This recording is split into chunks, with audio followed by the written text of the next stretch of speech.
What's up, Dusk here, and I'm going to do a full breakdown on Vecna's abilities, how he works, and his perks. Let's start off with the perks. We have the first one, Dark Arrogance. Increase the duration you are blinded by any means, and the duration of pallet stuns by 25%. So this perk comes with a negative. The bonus, though, increase regular vault speed by 20%. Now, on its own, this really isn't that strong, but what's interesting about it is that it pairs well with other perks. And this seems to be a direction that they're going with Dead by Daylight more and more, where they're making perks that pair well with other perks so that you can create builds. And I think that is a great direction. The game honestly has been fantastic. I quit playing Dead by Daylight for 4 years and have recently come back because of things like this that they've been putting in the game. This is great, and Vecna is bringing more of this to the table with his perks. So, Languid Touch. When a survivor is within 36 meters of you, and they scare a crow, they gain the exhausted status for 10 seconds. This perk has a 20-second cooldown. On its own, again, not crazy, but you combine this with Spies from the Shadows and something like Mindbreaker, where you run up to a gen, they leave the gen, they're exhausted for 5 seconds, they run into some crows, then that's another 10 seconds that they're exhausted. Now you've got this 15-second window, plus the tracking from Spies from the Shadows to help you stay on target, and you've got a pretty good little combo build there. Weave Attunement. When an item becomes depleted for the first time, it is dropped. You see the aura of dropped items. Survivors within 8 meters of a dropped item have their auras revealed. Now, you notice there's no time limit because it's just essentially an aura field around the dropped item, and when the survivor's in that field, their aura is just revealed. And it doesn't stop being revealed until they walk out of that area. So it's very, very good, like, rando tracking spots. When a survivor picks up an item, they suffer from the Oblivious status effect for 30 seconds. This obviously pairs very well with Franklin's Demise, but also any perk where you need to have some extra aura reading abilities so that you can burn through Distortion. I think this is a really good Distortion burner. Now let's talk about Vecna's power. There's a lot to read here, but it's actually extremely intuitive. Basically, you have 4 spells. They all have their own individual unique cooldown. And when you hold down your power button, which on PC I believe is the control key. But yeah, you hold down your control key and you move your mouse. And I assume on a gamepad, it would be like the thumbstick, right? And you just select a spell, and then you can hold right click to power the spell up, and then left click to actually cast it. After you cast a spell, there is a several second cooldown after it completes before you can select another spell. So there is no quick combo casting where you combine maybe like 2 spells or multiple spells to like do an effect. It's really just 1 spell at a time, but this is reflective of how Dungeons and Dragons works. It's a turn-based combat system where you do one thing at a time. So I think this is done to be more correctly thematic with Vecna and the Dungeons and Dragons spellcasting system. Vecna's 4 spells are Mage Hand, which is utility, Flight of the Damned, which is a damage ability spell. It's basically a missile that gets fired out. Dispelling Sphere, which is utility, and Fly, which is utility. Now, right off the bat, you may think, oh, the one damaging spell is the one you want to use the most. That's how you'll do damage, but that is definitely not true.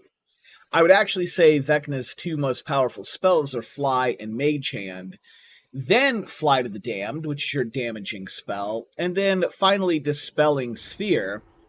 But Dispelling Sphere is just also really good. They're all fantastic abilities, but you want to use them in different situations, and I'll explain how they work. Mage Hand specifically just targets pallets. If the pallet is already up, you can cast Mage Hand on it, and it will block the pallet. However, when you cast Mage Hand in this manner, it does slow you down, and after the spell completes, there's still a residual slowdown that is pretty aggressive. So if you're going to use Mage Hand in this way, you're going to want to do it in a way where you can mind game the survivor because maybe you've cast it through a wall or something like that. The other use of Mage Hand is if you use it on a downed pallet, it'll flip the pallet up, and it does that very quickly and does not really slow down Vecna much at all. And so you can chase a survivor, they can slide across a pallet, then you can flip it up, which it'll then be held up for a little bit, and then you can land your hit. And sure, after you land the hit, they might be able to slam the pallet right back down, but you've landed your hit at that point. So, mission accomplished. Flight of the Damned works a lot like the Artist Crows, where as you're holding the spell out, you'll see this, you'll see the spell kind of like repeatedly go through, I don't know what you would call it. It's like where the placement of the spell is going to start. So as it slides out further away from you, you can cast the spell farther out and have farther reach, or you can try and cast it closer to you, so it's closer to you. It's pretty simple once you see how it works. It sends out 5 flying corpses, and you can crouch under these to dodge them, but then you're crouching and not really moving very much. Flight of the Damned works best when someone's going to drop a pallet or vault a window and they're going to be animation locked, or as a denial, like an area control spell, or as a spell where you just want to force them to crouch so that you can catch up and then just land your M1. Vecna will do most of his damage through just landing M1 hits.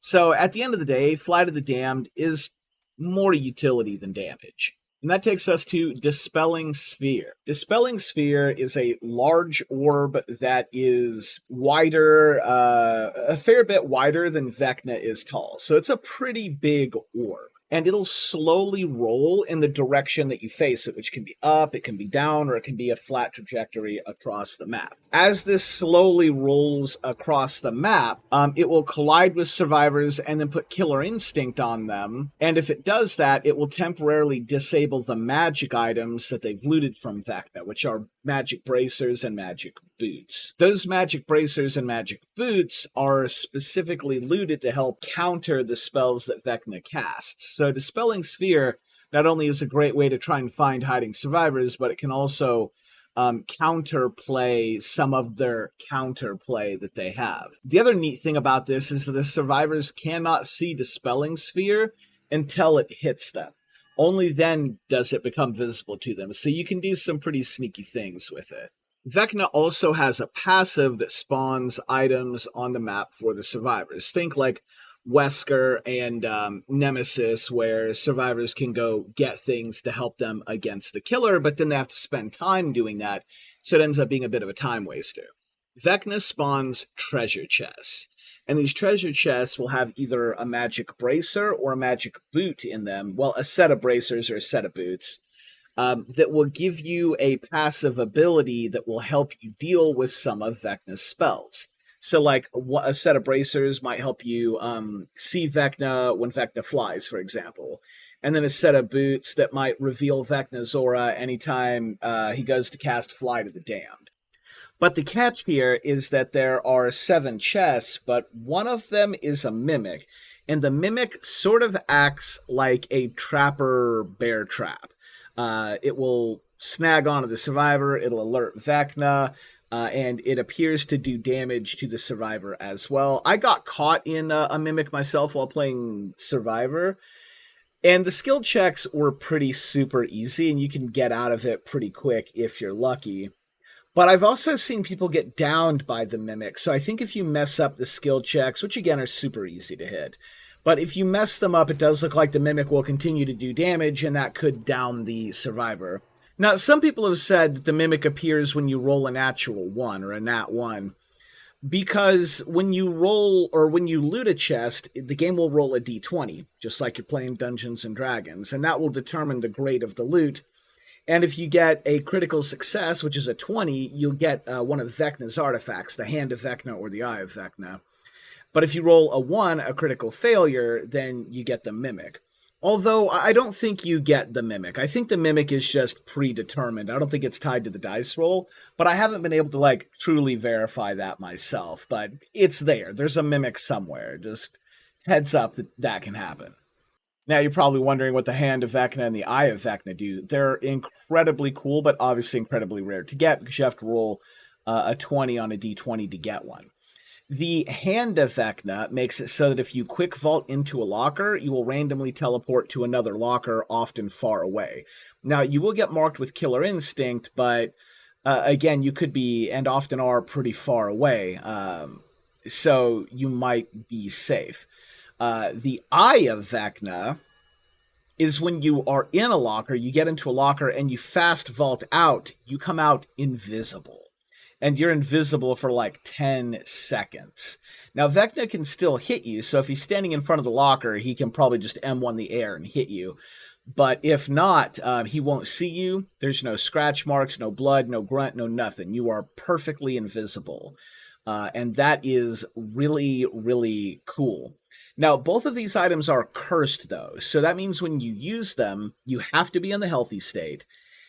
And after you use them, they will injure you and put you in the injured state. So they are very powerful, but they come with that caveat, that drawback.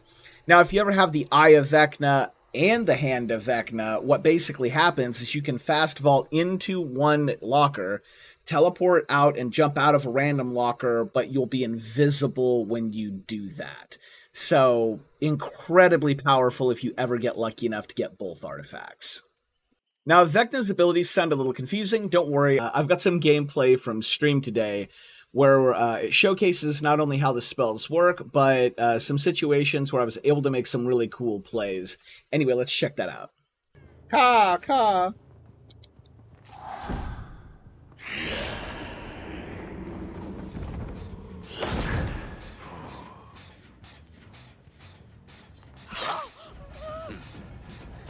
That flight spell, yo.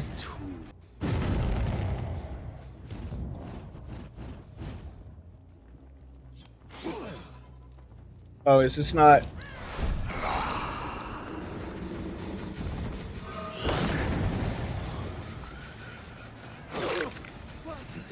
It's pretty solid.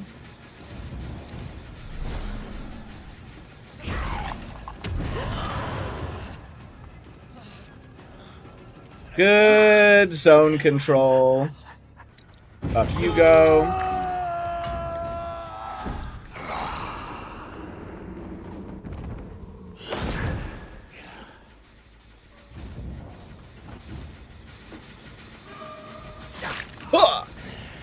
I think I've got Mage Hand active. Is that's gonna be active soon. Yeah, yep.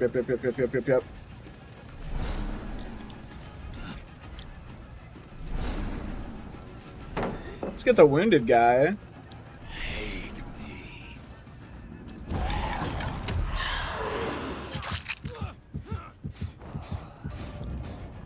Mage Hand, we'll do Mage Hand.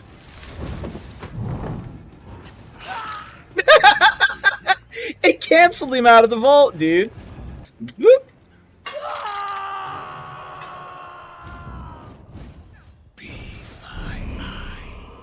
Oh, I was looking down.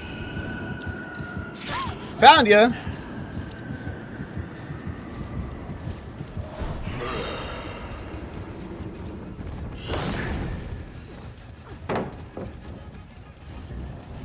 Get Mage Hand. I have just the thing.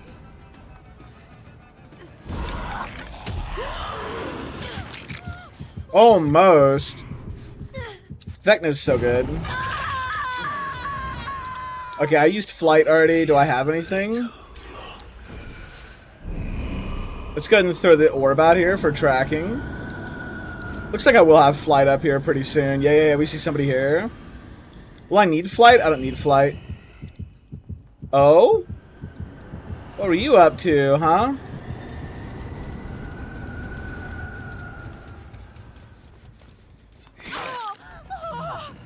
That is really good detection.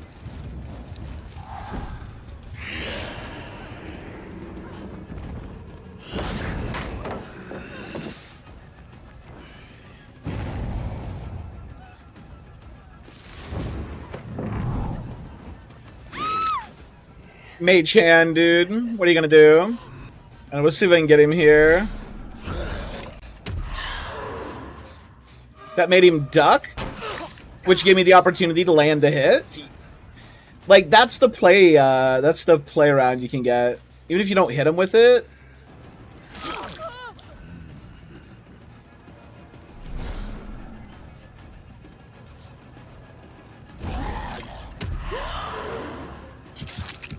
Oh my god, I actually hit him with that. Womp. Come on, buddy, you're gonna have to drop this. You're fast.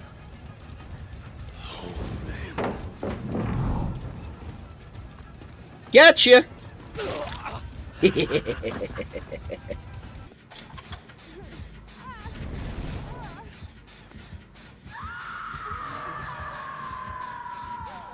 That illusion will buy us time if Vecnas shows up. Well, that's pretty much going to do it for this video. Thanks for watching, and I hope I see you in the next one.